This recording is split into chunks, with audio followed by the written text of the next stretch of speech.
Shalom. Nous commençons un nouveau livre dans la Torah, le livre de Bamidbar.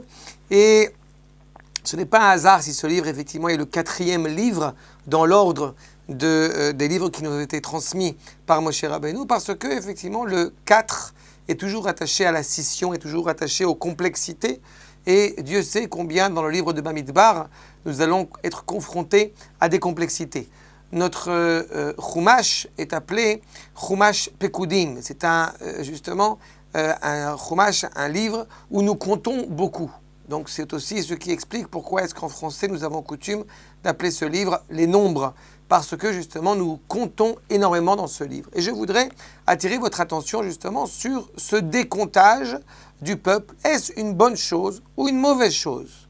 Nous voyons que dès le début de notre paracha, eh bien, il est justement précisé que nous allons compter. Premier du mois, justement, Vaïdaber Hashem el Moshe Bamidbar Sinai Be'oel Moed Be'echad la Chodesh Hasheni. Le Rosh Chodesh Iyar, le premier du deuxième mois de l'année biblique, la deuxième année après être sorti d'Égypte, nous allons compter. Et alors, à ce moment-là, eh bien, ce n'est pas a priori un décomptage qui serait maladroit, qui serait comme mépris, mais au contraire comme expression d'amour, ainsi nous explique Rashi, comme expression d'amour de la part du Créateur, qui compterait sans arrêt ses brebis, qui compterait sans arrêt justement son peuple, par amour pour son peuple. Mais aussi, nous avons compté déjà après la faute du veau d'or dans le passé, là aussi on compte, quand il y aura malheureusement la rixe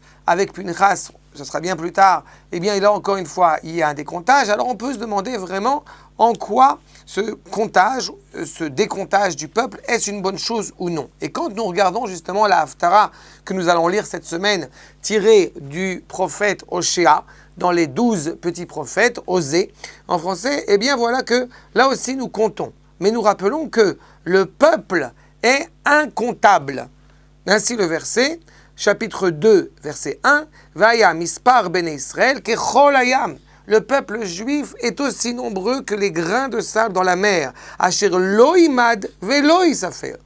Qu'il ne sera pas ni mesuré ni compté. Alors, il y a 2 secondes, nous venons de voir l'amour d'Akadosh Baruch Hu pour le peuple qui compte sans arrêt son peuple. Ici, nous décrivons une situation où le peuple est tellement important qu'il est justement incontable. La preuve de sa grande bénédiction, c'est justement de ne pas pouvoir être compté. Alors, comment est-ce possible? Est-ce une bonne chose ou pas une bonne chose? Eh bien, la réponse est très aléatoire. Ça dépend de quelle période parle-t-on. Quand, de manière générale, nous parlons de compter le rapport du collectif, du général d'Israël, eh bien, du général d'une civilisation, somme toute, eh bien, l'individu pourrait, ce serait justement au détriment de l'individu. Ce serait au préjudice de l'individu particulier. Ou à l'inverse, dans certaines civilisations, dans certaines sociétés, l'individu prend le pas sur la société. Eh bien, la tradition juive ne s'inscrit ni selon cette formule, ni selon l'autre schéma. Mais, justement, la relation au collectif ne lésigne, ne néglige absolument pas l'individu. Elles vont ensemble, elles prennent tout leur sens dans un sens moral.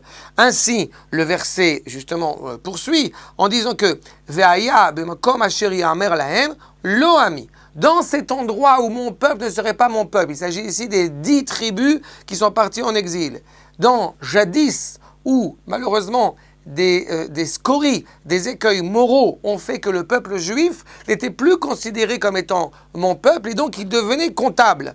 Yamer lahem beni el chai. On n'était plus à cette situation-là et au contraire, nous sommes un peuple bien vivant, nous sommes mes enfants qui sont bien vivants. Et ils se regroupent tous. Venigbetsu bnei Yehuda ou bnei Israël yardav. Donc quand il y a cette unité du peuple qui est animée par la sainteté, eh bien cette unité au bout du compte est inaltérable, elle est incontable. Ce n'empêche pas que s'il y a une nécessité de compter pour partir à la guerre, pour différentes missions qui sont les nôtres, évidemment on comptera. Mais on voit qu'au début du livre de Bamidbar, nous nous apprêtons à rentrer en Eretz Israël, nous sommes comptés par amour.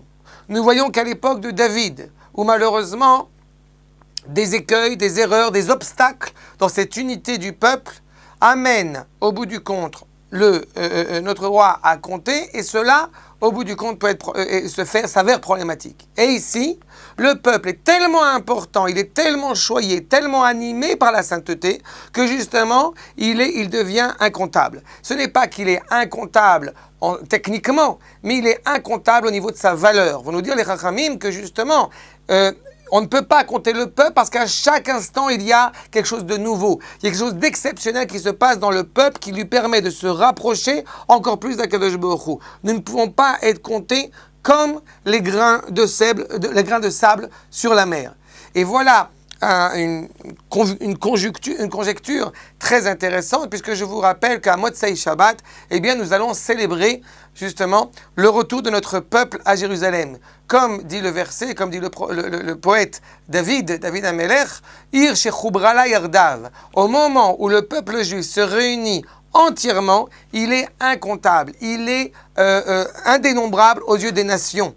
Les nations voient ce peuple qui est uni, justement, et est tellement uni qu'il va reconquérir Jérusalem. Qu'est-ce qui peut gratifier, qu'est-ce qui peut justement garantir cette union qu'elle reste pour l'éternité? C'est quand cette union autour d'Eretz Israël est attachée et adoubée de la notion de sainteté qui est la nôtre. Et en cela, nous serons réellement incomptables, réellement indéchiffrables, parce que le peuple, justement, est l'expression de l'unité d'Akadosh Baruch Hu sur terre. Si notre Dieu est un, alors évidemment, qu'est Goy Echad Ba'aretz, alors une seule nation, inaltérable, va pouvoir servir au mieux les intérêts du projet divin.